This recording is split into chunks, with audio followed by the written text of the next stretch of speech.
नुकसान तो उस दिन हुआ था जब हरियाणा प्रदेश के लोग कांग्रेस को सत्ता सौंपना चाहते थे और कांग्रेस ने भरी थाली के ठोकर मारी। ठोकर किसी और ने नहीं मारी, जिनके कंधों पे कांग्रेस का भार था उन्हीं लोगों ने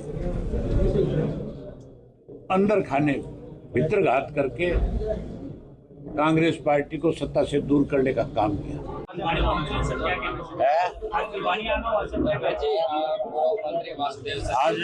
पार्टी में शामिल डिप्टी स्पीकर और मंत्री डॉक्टर वासुदेव शर्मा जी ने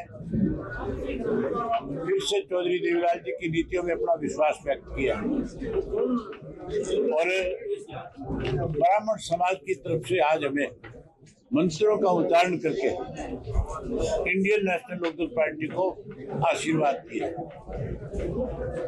मैंने भी इनको आश्वस्त किया पूरे समाज को कि जैसे सन 1987 में चौधरी देवीलाल जी ने राजनीतिक तौर पे ब्राह्मण समाज को जो एक सम्मान देने का काम किया था, हम उनकी नीतियों को आगे बढ़ाएंगे और उसी तरीके से ब्राह्मण समाज को जो है पार्टी में पूरा मान और सम्मान दिया जाए। बहुत जल्दी और बहुत सारे साथी इंडियन नेशनल लोकदल पार्टी में चौधरी देवीलाल जी की नीतियों में अपना विश्वास व्यक्त करेंगे। जब समय आएगा हम आपको उसके लिए निमंत्रण भी देंगे और आपसे चर्चा भी करेंगे, आपको बताएंगे। आज जो शुरुआत चौधरी संपत सिंह जी ने करी, जो लोग ये कहते थे कि इंडियन नेशनल लोकदल पार्टी तो खत्म होगी, जो हमें बी टीम के रूप में कहीं बदनाम करते थे, आज वही लोग ले लड़ी करते हैं कि आप किसी भी तरीके से अपना फैसला बदले।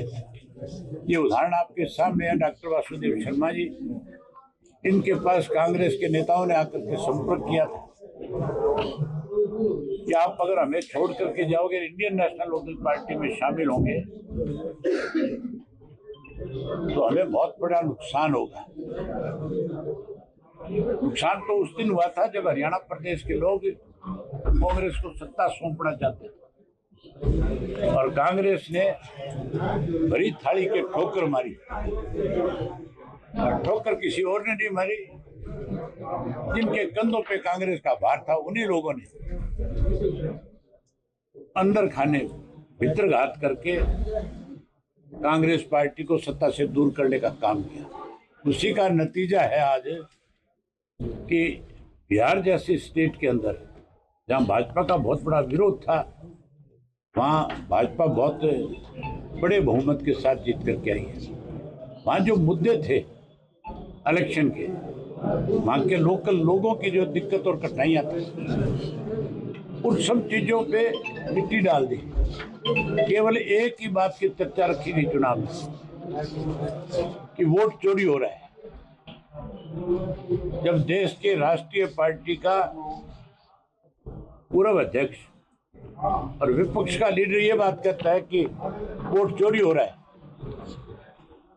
और फिर उन्हीं की पार्टी वहां चुनाव लड़ रही है।